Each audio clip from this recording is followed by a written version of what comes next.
versículo 23 y vamos a leer también el capítulo 9, los primeros dos versículos de Isaías. Isaías 8:23.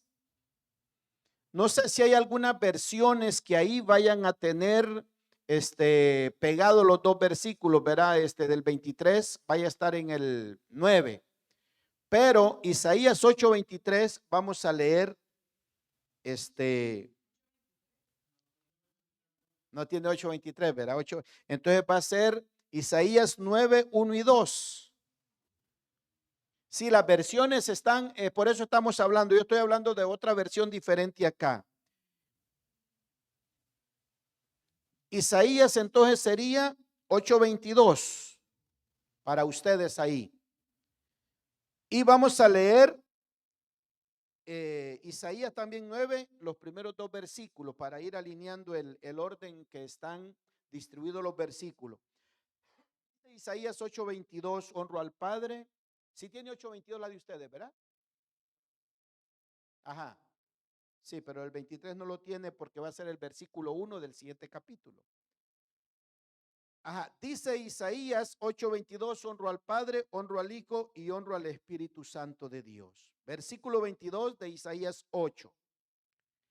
Y los bajarán hacia tierra y no verán sino tribulación, tinieblas, abatimiento, angustia, lobreguez que los persiguen y no podrán, por más que hagan, librarse de su gran congoja.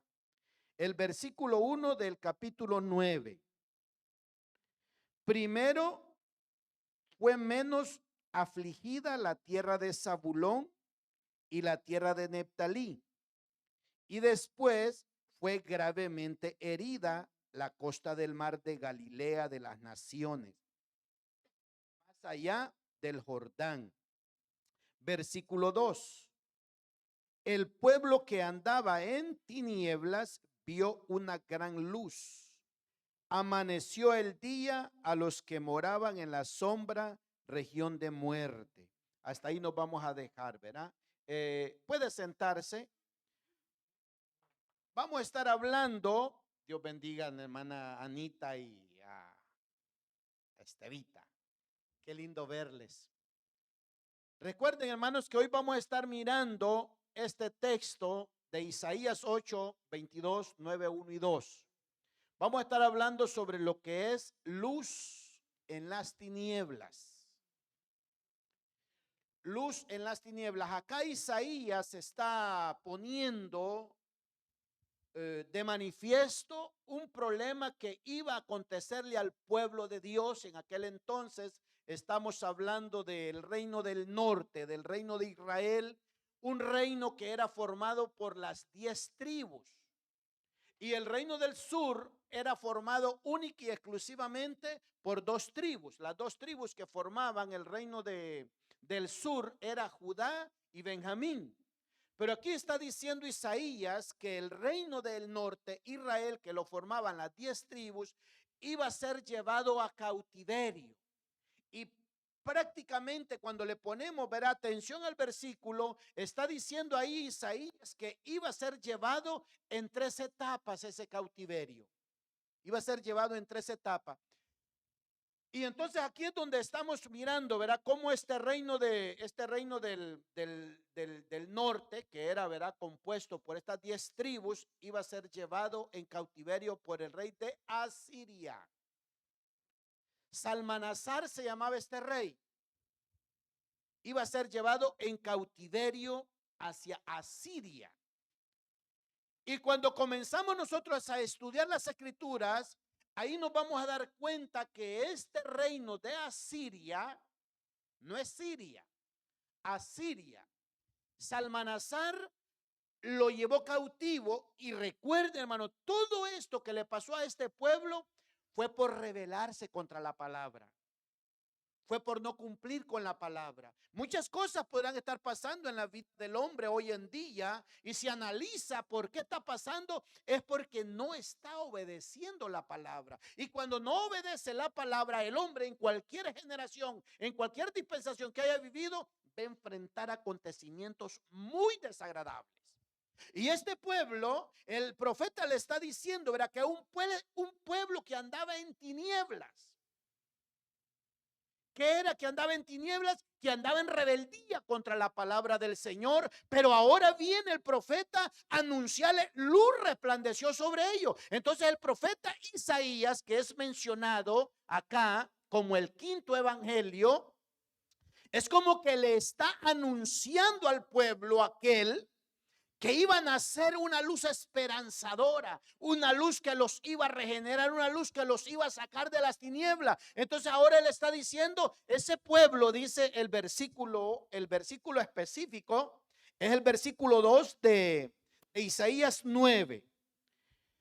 Pero el versículo 2 hace específica el territorio donde se estaba librando este problema. Primero dice: fue menos afligida la tierra de Zabulón. Aquí está hablando que hubo un primer exilio que no fue tan fuerte. Es lo que quiere decir, ¿verdad? Primero fue menos afligida la tierra de Zabulón y la tierra de Neftalí.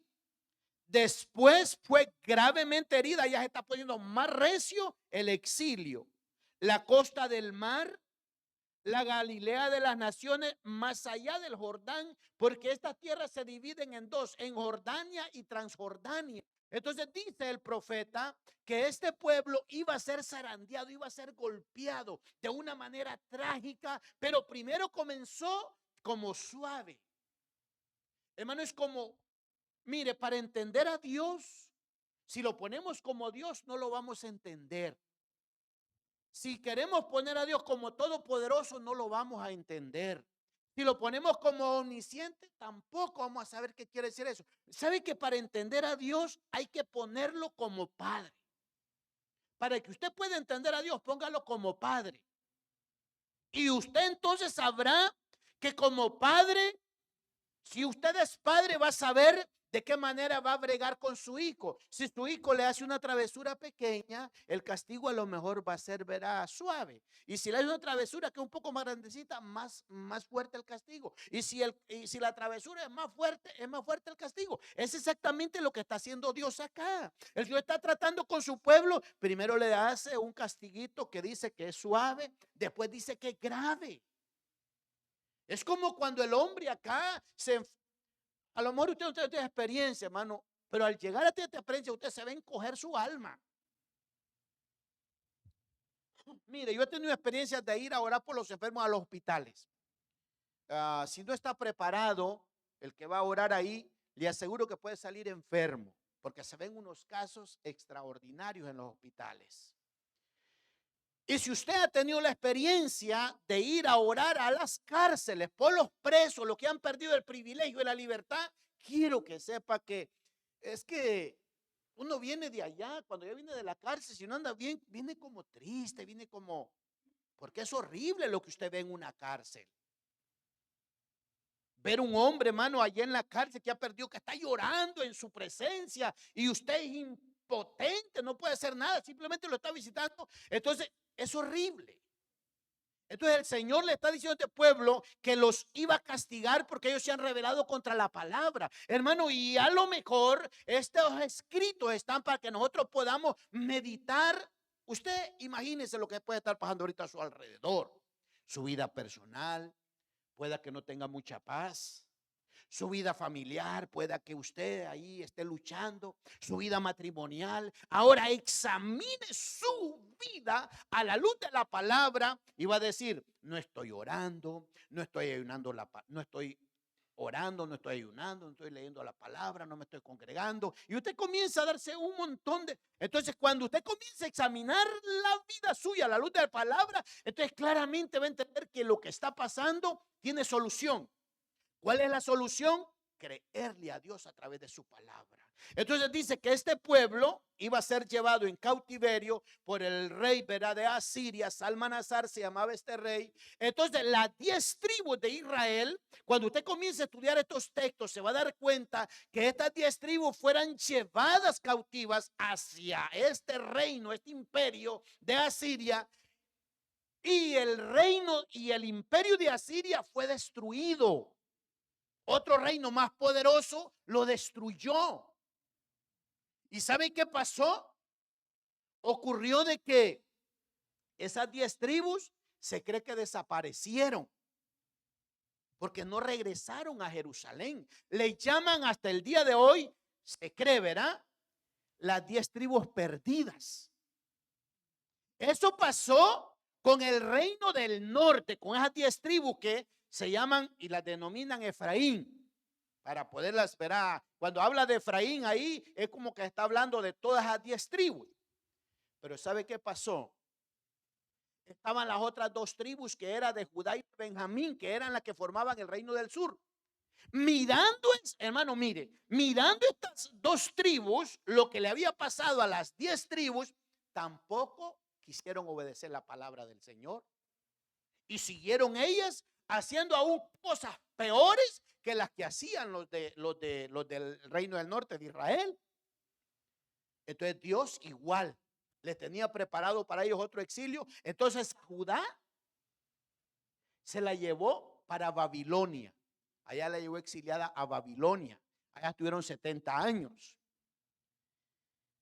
Entonces, estas 10 tribus, verá que está hablando acá el profeta en el versículo 22 de Isaías 8, y los bajarán hacia la tierra, dice esta versión, y no verán sino tribulación, tinieblas, abatimiento, angustia y lobreguez, que los persiguen y no podrán, por más que hagan, librarse de la grande gracia. ¿Ve? El Señor le está diciendo a este pueblo que iba a venir un momento tan trágico, que la tragedia iba a ser tan completa, tan total, que nadie podría librarnos, porque Dios estaba enviando día tras día, profeta tras profeta, para que pudieran hablarle. Les hablaban los profetas, pero este pueblo decía, ok, ahí después te escuchamos. Está bien chistosito. Es lo que pasa. Esto no ha cambiado. Se sigue predicando esta palabra y la gente sigue indiferente. La gente, el pueblo del que dice ser pueblo de Dios, se le dice que se aparte del pecado y siguen en pecado. No se han casado, cásense, porque mire, los fornicarios, los adúlteros los va a juzgar Dios, se van a ir al infierno. Y no quieren. Está bien. Exactamente, Dios le dice, se va a poner pesada la cosa. Se va a poner terrible la cosa, pero el versículo, ¿verdad?, que hemos leído, el versículo 1 de Isaías 9, primero dice, fue menos afligida la tierra de Zabulón. Es como que estamos hablando que el grado de castigo iba como en aumento. Luego dice, y la tierra de Neftalí, y después fue gravemente herida la costa del mar. ¿Ve cómo va aquí el castigo como aumentando? Entonces, aquí nosotros estamos mirando estrictamente estos textos que estamos mirando de Isaías. El reino del norte, Israel, hermanos, un pueblo que no quiso escuchar, un pueblo que no quiso obedecer. Dios le enviaba profeta tras profeta y no quiso obedecer. Y de este reino, la capital de Israel era Samaria. Entonces Dios le dice que Samaria iba a ser totalmente destruida. Cuando el Señor permite que el rey Salmanasar se lleve, verá, cautive estas 10 naciones, estas 10 tribus, la capital de este reino, Samaria, quedó sola, porque el rey se llevó toda la gente para para Asiria. Y ahí más adelante vamos a ver, si tenemos tiempo, dice el lugar donde los ubicó, la ciudad donde los ubicó en Asiria. Pero como la ciudad de Samaria era fértil, había mucha agricultura, entonces estos hombres entendían, ¿verdad?, que cultivaban esas tierras y la cosecha, si era ganado, si era agricultura, todo eso lo llevaban por eso eran riquísimos ellos. Entonces lo que hicieron ellos fue que repoblaron la ciudad de Samaria con otras nacionalidades como de los babilonios, como de los egipcios, y todas estas gentes tenían o eran idólatras. Ahora se imagina el pueblo de Samaria, el pueblo de Israel, de sí rebelde con la palabra, y ahora le meten más gente que le iban como a multiplicar la rebeldía, porque los pueblos de Babilonia eran idólatras. Los egipcios eran idólatras. Ahora se imagina toda esta gente reunida en un lugar donde se adoraba a Dios. Ahora aquella mezcla, cómo iba a ser de insoportable. Por eso es que cuando ya vamos a ir a ver la ciudad de Samaria en los tiempos de Jesús, esto, hermano, era terrible. Lo que pasa es que tenemos que entender el trasfondo de esto cuando dice que samaritanos y judíos no se llevaban. Pero no piensen que los samaritanos eran de otro país. Los samaritanos eran hebreos. Pero estaban tan divididos que dice que judíos y samaritanos no se llevaban. Pero no piensen que los samaritanos eran cananeos o que eran egipcios, que eran babilonios. Eran judíos. No más que como ellos comenzaron a rebelarse contra la palabra, no querían escuchar a los profetas, y cuando se los llevan para Siria, el rey Salmanasar viene y para que aquella tierra no quedara sola y pudiera sembrar y poder sacarle el provecho a aquella tierra tan fértil, la pobló de otras nacionalidades. Veamos ahora cómo este pueblo comenzó ya los samaritanos y los judíos, fíjense al grado cómo llegaron. Si este era de Samaria y este era de Jerusalén, y un judío de Jerusalén, recuerde que judío es porque pertenecían venían de la tribu de Judá, de donde sale, verá, el Hijo de Dios. Entonces, por eso son judíos. Entonces, los judíos y los samaritanos, no crea usted que no, eran hebreos los dos, nomás que eran dos hermanos enemistados. Por eso es que a Dios no le gustan los pleitos entre hermanos. Estos pueblos estaban enemistados. Entonces dice que cuando un samaritano se encontraba con un judío, el judío se creía más santo.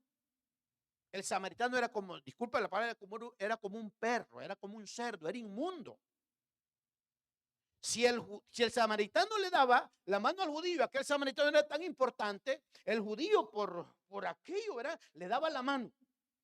Pero después que le daba la mano, se iba a lavar la mano porque lo había contaminado que el samaritano. ¿Se da cuenta cómo estaban ellos de divididos, de enemistados? Y eran hebreos los dos. Entonces, hoy vamos a ir viendo en qué consistía esa división y ese pleito. ¿Por qué peleaban? Si eran judíos, si eran hebreos. Veamos lo que dice Juan, el Evangelio de Juan.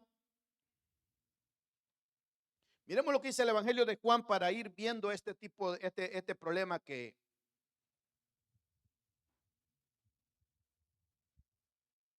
el Evangelio de Juan, capítulo 4. Vamos a leer ahí.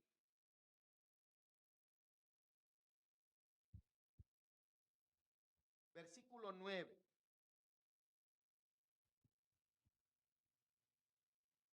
Fíjese, ya este es el relato, verá, que lleva el Señor Jesús con la mujer samaritana.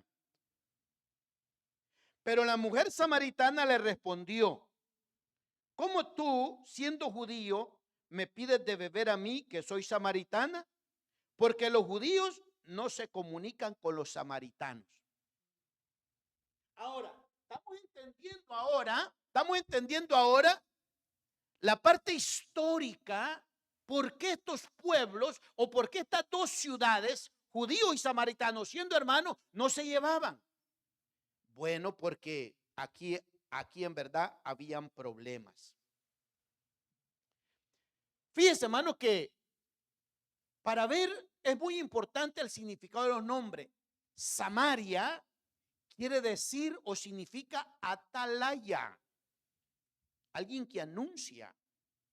Eso significa Samaria.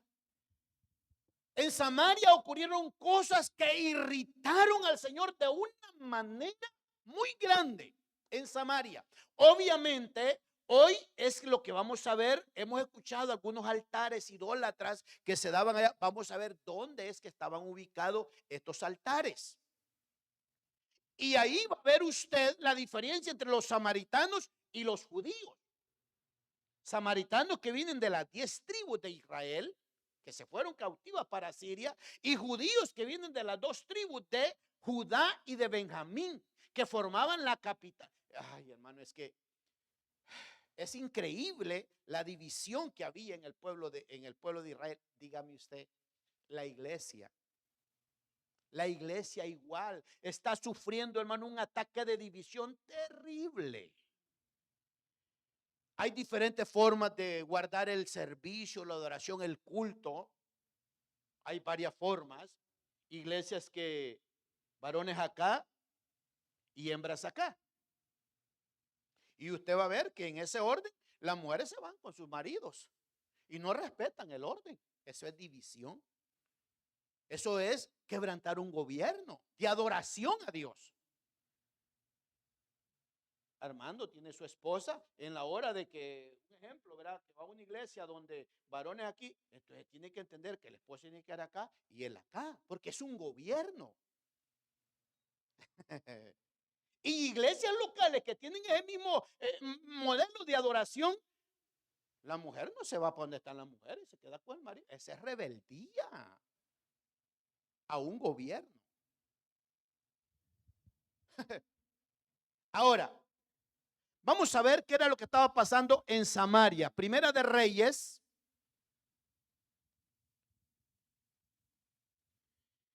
Veamos qué era lo que irritaba al Señor, lo que se daba en Samaria. Primera de Reyes.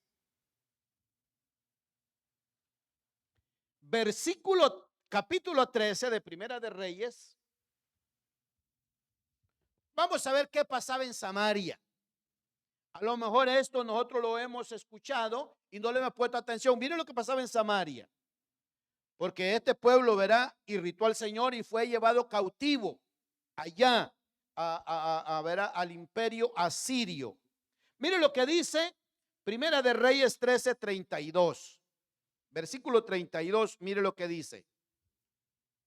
El versículo 32, mire lo que dice. Porque infaliblemente se verificará lo que anunció de parte del Señor contra el altar que está en Betel.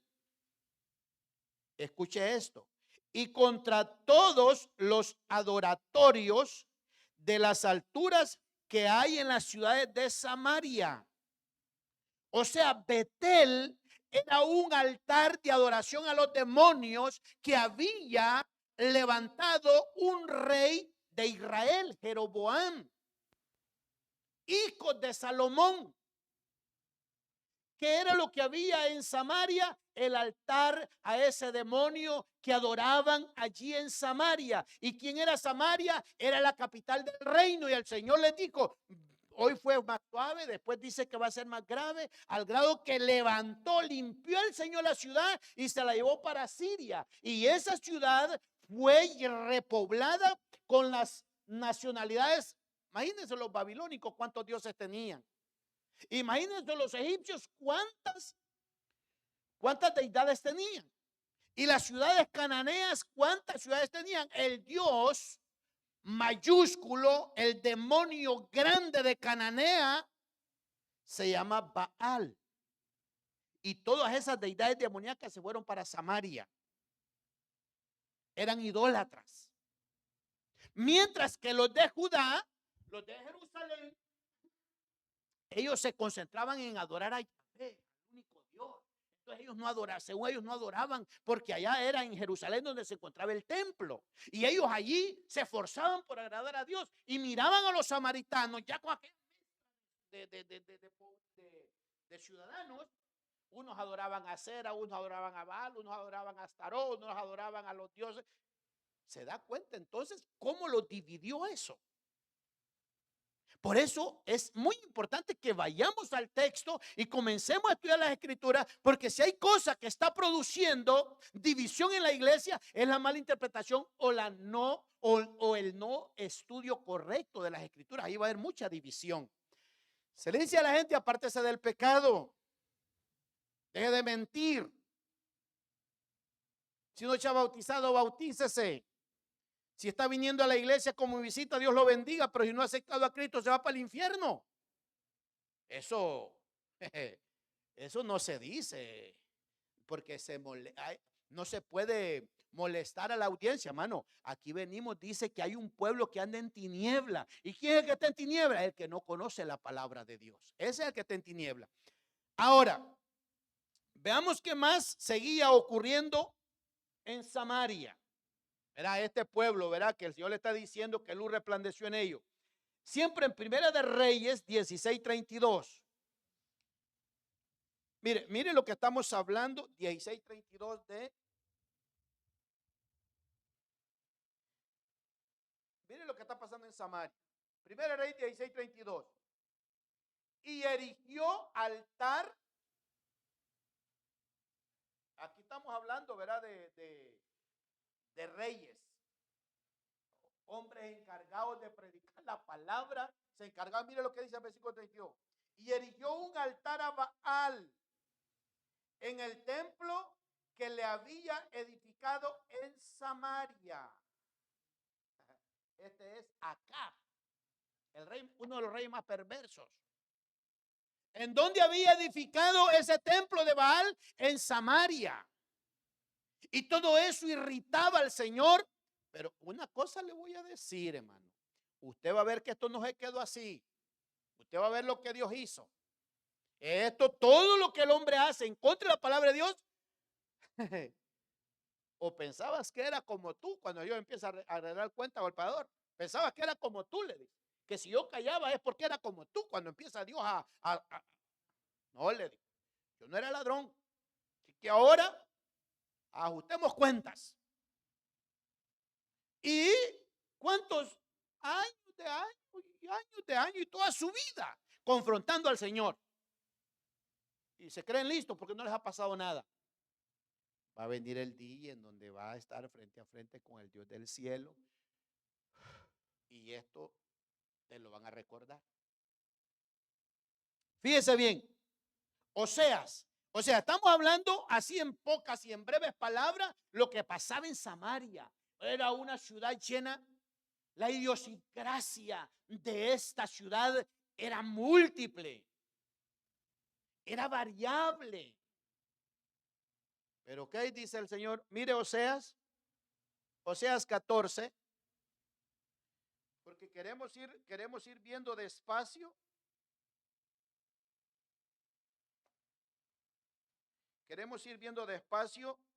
Que no se quedan así. Las afrentas que el hombre le hace a Dios no se quedan así. Viene el momento en donde Dios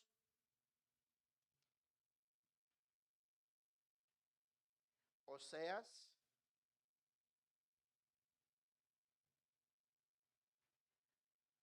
está entre las fronteras de Joel. Antes, si está allá en Joel, usted dele para atrás. Oseas 14. Fíjese bien. Oseas 14:1. Oiga lo que dice, ¿verdad? O mal haya, estas versiones, ¿verdad? Como casi no se leen. O mal haya Samaria por haber exasperado a su Dios. Perezcan todos a filo de la espada. Sean estrellados contra el suelo sus niños y abierto los vientres de sus mujeres preñadas. Oseas 14:1.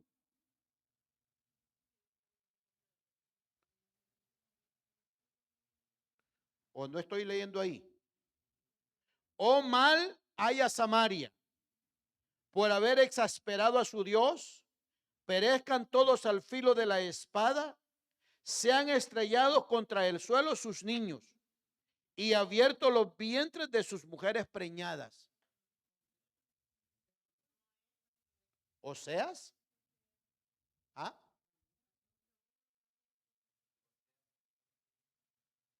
¿No es esa? Oseas.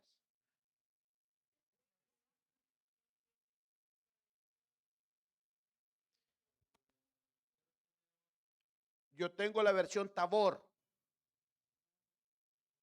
¿Qué tiene la versión tuya, Armando?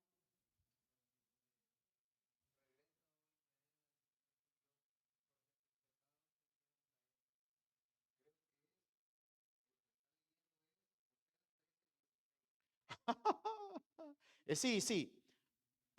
Ah, bueno, entonces ya este es el orden de las enumeraciones de las versiones. Entonces lean ese versículo que está diciendo Dilmer. Entonces, ahora, vea usted qué trágico a este pueblo idólatra. 13 y 16 de Oseas es, ok, ¿se da cuenta usted lo trágico que es rebelarse contra la palabra? El Señor le dijo a Oseas, mire, esto es lo que va a pasar. ¿Eh? Se puede usted ver, hermano, y esto no lo vaya usted a ver, verá que es como una comparación, no, es literal. Se imagina una mujer embarazada, hermano, quizás en un momento de guerra con la espada le rajaban el abdomen asá y toda.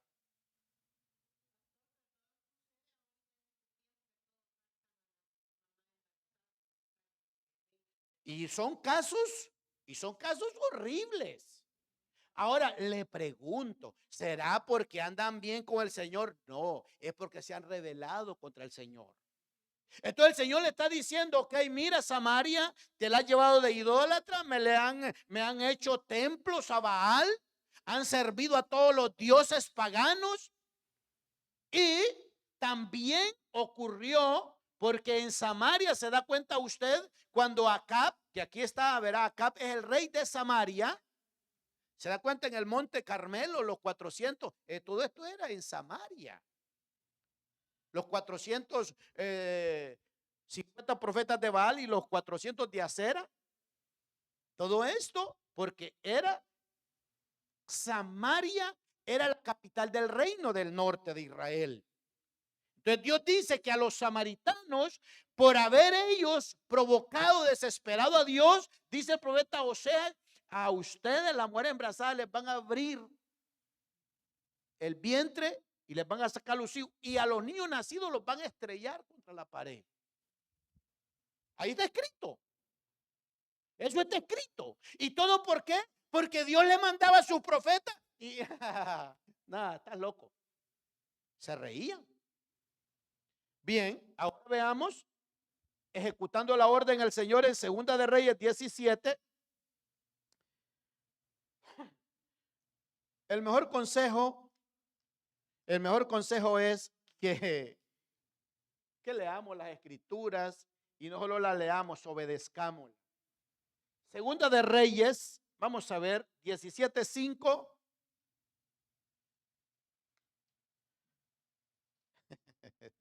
En el versículo 14, capítulo 14:1.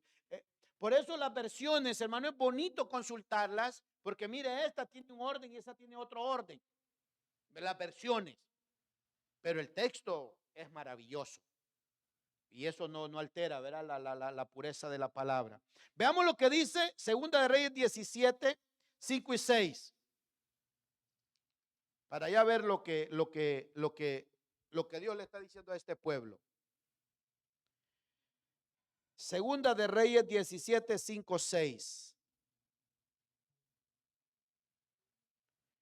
Porque Salmanasar, escuche, ya estamos hablando del rey de Asiria. Porque Salmanasar comenzó haciendo correrías por todo el país de Israel, al fin de acercándose a Samaria y la tuvo sitiada 3 años. Mira, hermano, una ciudad sitiada en 3 años es que no podían salir ni a comprar ni a comer nada. Y terminaba la gente comiéndose los niños. 3 años la tierra sitiada, porque eran ciudades, eran países ciudades. La tuvo sitiada por 3 años, donde estaban los arqueros, donde estaban los flecheros, donde estaban los que tenían espada, donde estaba la caballería. No podía salir nadie a comprar nada, y en esos 3 años se acababa la comida. Y hay registros donde dicen que madres llegaron a comerse sus propios niños del hambre que había en Samaria. Entonces dice que este rey la sitió, dice, ahí dice el versículo 5, el versículo 6 dice, hasta que en un año, 16, ¿verdad? 16, 5 y 6, el versículo 6 dice, la tuvo sitiada por 3 años, versículo 6, hasta que en el año 9 del reinado de Osea, fue tomada Samaria por el rey de los asirios y trasladados a Asirio los israelitas, los cuales colocó, aquí está donde dice que los colocó, en la ciudad de Alá, en Abor, ciudades de Media, junto al río Gozán. Esto ya es en Persia. Allá los colocó. Allá ellos estaban como presos. Allá no tenían el templo donde adorar. Ya Samaria había sido expulsada toda su población para Asiria. Entonces el rey de Asiria la repobló con gente de otras nacionalidades. Ahora se imagina, adoraban a Baal, adoraban a Sera, adoraban a Estartá, adoraban a Amón, adoraban a los dioses de los moabitas y todo eso, deidades demoníacas. Y los judíos en Israel, allá en Jerusalén, adoraban a Yahvé en el templo. Entonces judíos y samaritanos, eso los hacía repudiables. No podían porque estos eran monoteístas y estos ya tenían un politismo del diablo. ¿Se da cuenta entonces qué bonito es cuando usted dice, no, esto no le agrada a mi Dios, no lo hago? Pero cosas que la Biblia dice que no le agrada a Dios y la gente las hace. No hay problema, la gente las hace. Dice, ¿verdad? Que ahí los tuvo, el lugar donde los llevó. Fíjese el versículo 20, que dice, en fin, ¿verdad? Estamos hablando del mismo, Segunda de Reyes 17, versículo 20. En fin, acá pasó a descansar con sus padres y fue sepultado con ellos en la ciudad de David, sucediéndole en su reino su hijo Ezequías. ¿Se podrá dar cuenta un rey de esto, hermano, cuando mueren hacia dónde va? Habiéndole Dios confiado su palabra a su pueblo y habiéndose depravado de la manera que la Biblia lo describe, en el infierno. Pero ya es muy tarde. Y es la misma historia. Muchos mueren en las bancas de las iglesias en rebeldía, creyendo que van para el cielo. Como la historia de la lora. Como la historia de la lora, hermanadora. Dice que una señora tenía una lora en su jardín, pero en su árbol arriba. Ya ve que les cortan las alas y ellas no vuelan. Ahí la tienen como mascotilla. Entonces la tenía en el jardín, en el árbol del jardín, la señora la lora. Y entonces la lora ahí tranquila, y cuando allá en el aire andaba el águila, ahí andaba el águila. Y según dicen que el águila entre más elevado anda, más claro mira. Misterio, ¿verdad? Y que el águila ya mira la lorita que está allá y le hace el águila. Pss. Y como la lora vivía en casa de cristianos, y cuando el águila la lleva en la garra, voy para el cielo, y la lora, voy para el cielo, voy para el cielo. Para el buche del águila es que iba. Y muchos en esa banca, voy para el cielo, voy para el cielo. No, póngase atento que si está en rebeldía en la palabra de Dios, usted va para el infierno. Claro, estas palabras es muy difícil decirlas y no se dicen con frívola alegría, se dicen con mucha preocupación. Por eso se expresan estas palabras con la intención de caer mal. Porque cae mal cuando le dice a la gente que se aparte del pecado y no se va para el infierno. ¿Y a usted qué le importa? Empieza la gente a contradecir. ¿Está bien? Este pueblo, yo le digo, ustedes andan mal, se van a ir a cautiverio. Y empieza el Señor a quererlo corregir. Era imposible.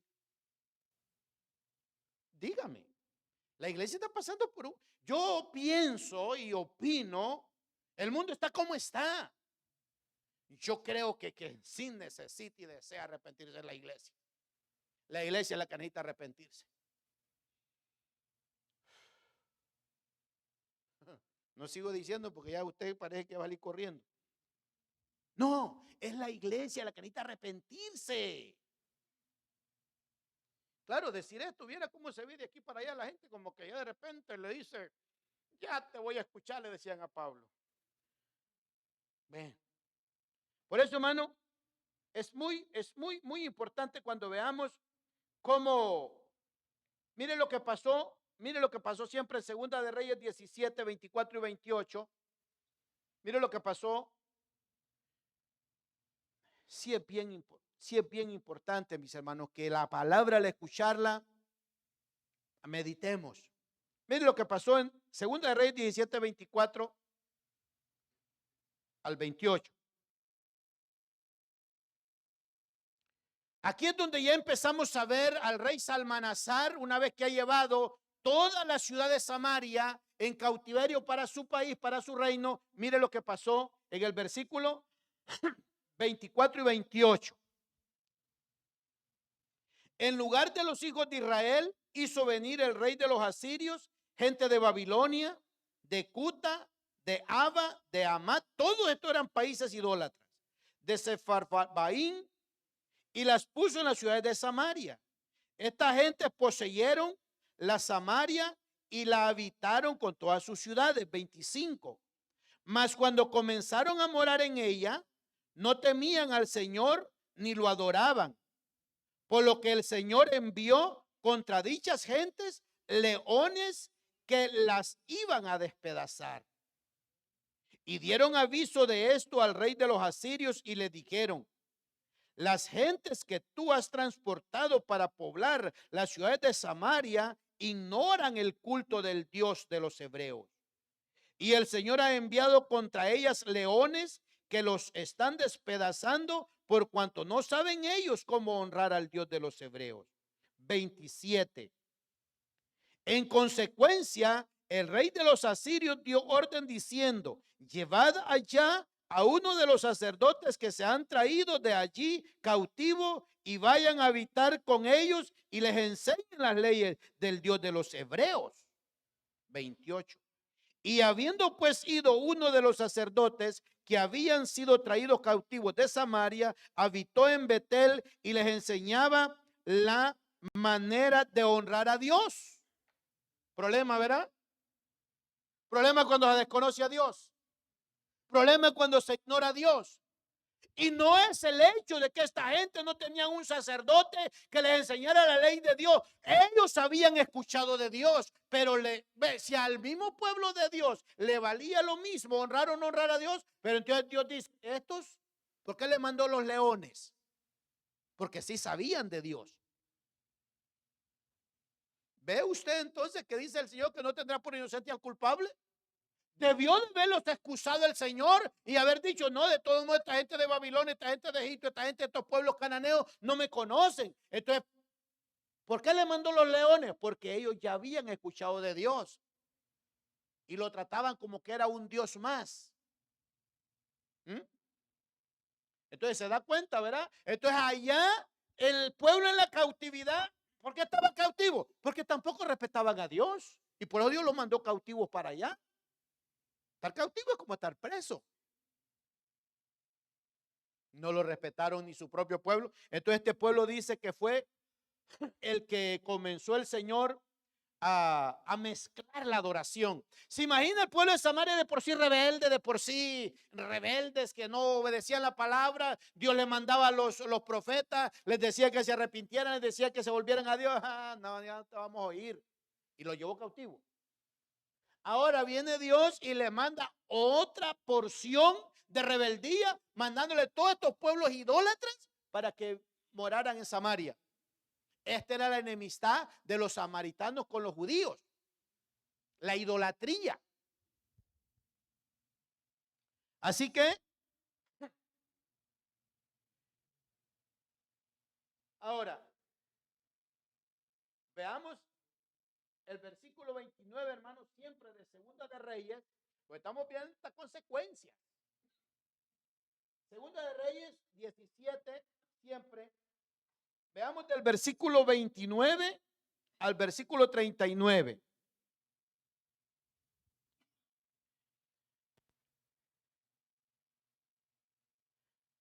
Verá, Segunda de Reyes 17, 29 al 39. Veamos lo que dicen estos textos. Con todo eso, cada uno de dichos pueblos se fabricó su Dios, lo que había llevado el rey, verá, a la tierra de Samaria. Dice que cada uno de los pueblos habían fabricado su Dios, que colocaron en los adoratorios de las ciudades altas que habían en Samaria. Cada nación puso su Dios suyo en las poblaciones donde habitaba. 30. Verá, de Segunda Reyes 17. Porque los babilonios pusieron a su Dios Socot Benot, los cuteos a Nergel, los de Amat a Sima, los heveos pusieron a Nebaas y a Tartac, mas los que eran de Sefarbaín quemaban sus hijos en honor a Adremalec y de Anamalec, dioses de Sefarbaín. 32. Y no obstante, todos estos pueblos adoraban al Señor. Fíjense, crearon del bajo pueblo sacerdotes para los lugares altos y los colocaban en los adoratorios de las alturas. 33. Y adorando al Señor, servían también a sus dioses. Este pueblo estaba corrompido. Según el rito de las naciones, de donde habían sido transportados a Samaria. Mire lo que estaba pasando en Samaria. Hasta el día presente perseveran en las costumbres antiguas. No temen al Señor ni observan sus ceremonias, ni los ritos, leyes, ni mandamientos comunicados por el Señor a los hijos de Jacob, a quien puso el sobrenombre de Israel. 35. Con quienes había firmado el pacto y a quienes había dado este precepto diciendo: no temáis ni reverenciéis a los dioses ajenos, no los adoréis ni les deis culto ninguno, ni les ofrezcáis sacrificio. Y dice que ellos quemaban a sus hijos. 36. Sino al Señor Dios vuestro, que os sacó de la tierra de Egipto con gran fortaleza y con el poder de su brazo. A ese habéis de temer, a ese debéis adorar y a ese debéis de ofrecer sacrificio. 37. Observad a sí mismo y cumplid constantemente las ceremonias y los ritos, leyes y mandamientos que os dio por escrito, y no temáis a los dioses extranjeros. 38. Y no echéis en el olvido el pacto que hizo con vosotros, ni tributéis culto a dioses ajenos.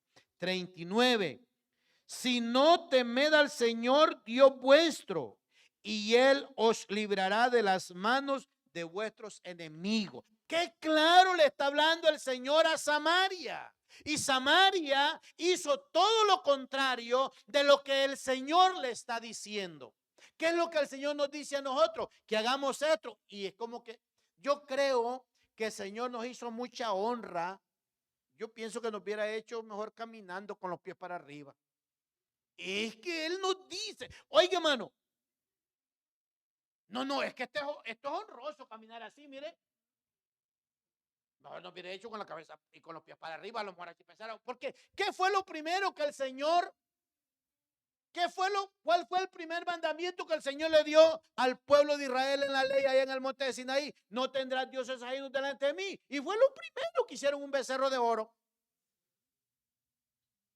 Mire, nosotros los padres, ¿verdad? Nosotros los padres hablemos. Lo primero que te dije que uno hiciera y lo primero que hiciste. Esa es la naturaleza del hombre.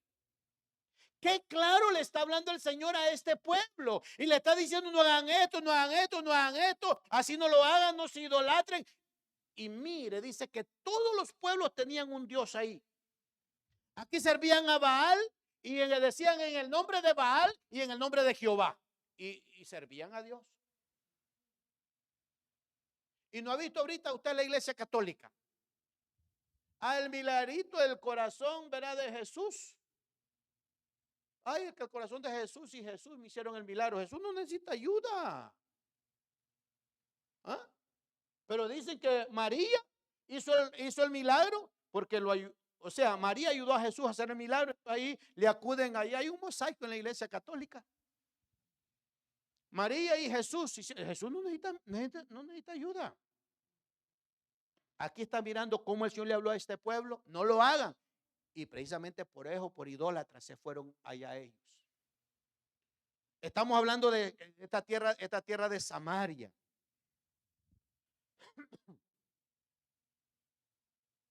Vea usted, cuando dice, verá, cuando dice Isaías,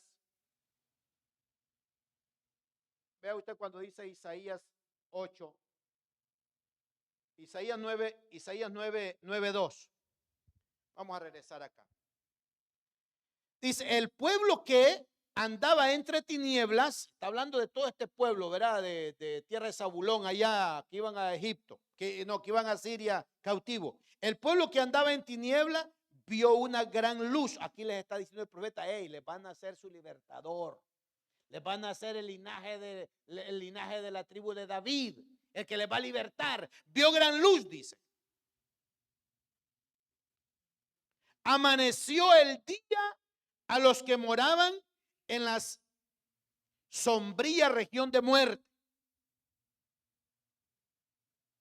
Ahora, hermano,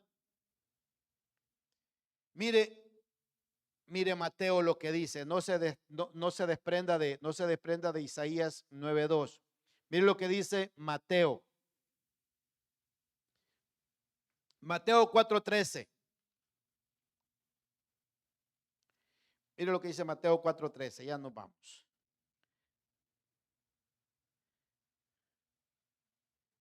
Mateo 4:13 dice, Jesús ya de Nazaret, ¿verdad? Porque dice que el pueblo que vio gran luz. Ahora ve esta luz.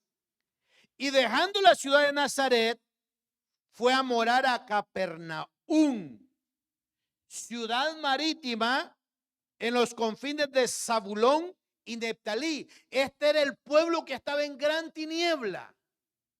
Ahora dice que la luz surgió a estos pueblos. ¿Y cuál era esa luz? Jesús. Jesús es el único que puede sacar de las tinieblas la vida del hombre, porque la vida del hombre sin Dios es una vida llena de tinieblas, llena de horrores. No hay otra cosa. Lo único que puede hacer el hombre sin Cristo es apartarse de la verdad. Lo único que puede hacer el hombre sin Cristo es apartarse del camino correcto. Pero ya dice que Jesús vino a la región de Zabulón y de Neftalí, porque ese pueblo allá en la antigüedad estaba en las tinieblas, en la oscuridad. Lo estaba el imperio asirio llevando a una vida de vejación, a una vida de humillación. Si usted ha estado preso, se va a dar cuenta lo terrible que es perder la libertad. Ahorita está todo bien. Solo cuando el hombre pierde su libertad física se dará cuenta lo valioso que es ser libre. Ahorita usted y yo, en el momento que usted quiera, si quiere ir al restaurante, si quiere ir al río, si quiere ir aquí, si quiere quedar en casa, si quiere hacer lo otro, eso es libertad y eso es lindo. Pero cuando eso se pierde, allá llora hasta el mejorcito en la cárcel. El mejorcito llora en la cárcel. Y le aseguro que hacen promesas de cambiar como usted se la cree. Yo he estado visitando a los presos ahí. Hermano, cuando yo salga de aquí voy a ir a la iglesia. Hermano, de aquí voy a ser mejor padre, voy a ser mejor esposo, voy a ser mejor hijo, se lo juro, hermano. Y mira, hermano, y con aquella impotencia no se puede hacer nada. Salen como graduados y después como que se creen ¿Qué es que no ibas a cambiar? Nada, estaba mal. ¿Mm? Cristo es el único que puede libertar. Cristo es el único que puede dar libertad. Por esa es la causa de que esta ciudad de Samaria, hermano, esta ciudad de Samaria, si usted la sigue estudiando y usted sigue mirando cómo el mundo sin Cristo es un mundo trágico. Si hay en su corazón el deseo de cambiar, no lo va a hacer usted solo, tiene que invitar a Cristo. Si usted quiere cambiar y salir de las tinieblas, medite cómo está su vida con el Señor y se va a dar cuenta usted que el único que puede tener el poder para cambiar el corazón y el destino y las cosas que están por acontecer se llama Jesús. Solo Jesús le va a cambiar. Solo Jesús le va a hacer el cambio en su corazón y en su mente y en su forma de pensar. Solo Jesús tiene ese cambio. Solo Jesús es el Señor que puede producir un cambio en lo más profundo del corazón del hombre. Fuera de Jesús, cada vez se viene hundiendo más. Fuera de Jesús, cada vez va a ser más pesada la cosa. Y analice estos textos que hemos estado compartiendo. Dice que primero el castigo fue liviano. Dice que después fue más pesadito. Después fue insoportable el castigo. Hoy, solamente verá en su vida y en su corazón, le dejo con este pensamiento. Vuelva hacia las escrituras, lea las escrituras lo más que puede, ore lo más que puede, ayune lo más que puede, congréguese lo más que pueda, ríndase a Dios, ríndase a Dios. Y es de la única manera que las tinieblas van a desaparecer. Jesús dijo, ¿verdad? Que Él es la luz del mundo. Pero ahora bien, oiga lo que dice. Vosotros sois la luz del mundo. En otras palabras, la luz de Cristo está en mí y va a brillar a los que no tienen luz. Qué bonito, ¿verdad? Que cuando de repente la gente lo empiece a buscar a usted porque miran esa luz, ese cambio de vida, ese cambio de carácter, ese cambio de actitud. Entonces, ¿por qué? Porque ya comienza la luz de Cristo. Dice que Él es la luz del mundo. Pero luego dice, vosotros sois la luz del mundo. En otras palabras, somos como receptores. La luz de Cristo viene aquí. Pum, brilla allá. La luz de Cristo llega a usted y pum, brilla allá. Qué lindo, ¿verdad? Pero si no está Cristo, lo que va a vivir es una oscuridad. Desconforme, descontento. No está de acuerdo con nada. Es terrible. Hay cristianos que tienen la luz eléctrica, ¿creen? Sí, porque hay cristianos allá en los pueblos que es prohibido tener luz eléctrica. ¿Está bien? Pero vamos a llenarnos de la palabra de Dios porque ese es más iluminante que esas candelas. La palabra de Dios es la que va a iluminar ese pensamiento lóbrego que usted tiene, ese pensamiento gris. Porque hay pensamientos grises, pensamientos oscuros. ¿Cuál es un pensamiento oscuro? Que le está moviendo la colita ya a la que no es su esposa. Ya no sigo ahí, ¿verdad? Porque esos son pensamientos oscuros o al revés. Vamos, hermanos, a darle gracias al Señor por su bondad, por su misericordia. Y recuerde, vuélvase a la palabra, lea la palabra lo más que pueda, ore lo más que pueda, ayune lo más que pueda, congréguese lo más que pueda, llénese de la palabra de Dios y usted se va a dar cuenta que los cambios los garantiza el Espíritu Santo, el milagro lo garantiza Dios. Solamente rindámonos, dejemos ya de pelear contra Dios. Vamos a estar en pie para orar por nuestras ofrendas, por nuestros diezmos, dándole gracias al Señor por este privilegio de podernos haber permitido el honor, ¿verdad?, de estarnos reunidos acá. Vamos a orar. Padre, en el nombre maravilloso de Jesús, gracias por tu palabra, gracias por la alabanza, gracias por cada vida presente en este santuario, gracias por la visita, gracias por esos diezmos, por esas ofrendas, Señor. Gracias, Señor mío, porque en tu nombre declaramos la victoria sobre la familia representada en este lugar. Bendigo sus trabajos, bendigo sus negocios, sus finanzas, Señor. Declaro que esa ofrenda y esos diezmos que han sido, Señor, depositados en el alfolí, ti serán exclusivamente para tus propósitos en este rebaño. Gracias, Rey de Gloria, por este maravilloso privilegio que nos da de amarte y de bendecirte. En el nombre glorioso de Jesús de Nazaret, te alabamos y te bendecimos, Señor. Llévanos con bien, Señor mío, a nuestros hogares. Nos despedimos no de tu presencia, Señor, sino de este hermoso santuario. En el nombre maravilloso de Dios, llévanos con bien, Señor. Y pido, Dios mío, cobertura y protección sobre esos vehículos que nos estarán transportando a nuestros hogares. En el nombre glorioso de Jesús de Nazaret, Señor, para honra del Padre, para honra del Hijo, para honra del Espíritu Santo y para bendición nuestra. Amén. Y amén. Le damos ese aplauso a nuestro Dios y quedamos despedidos.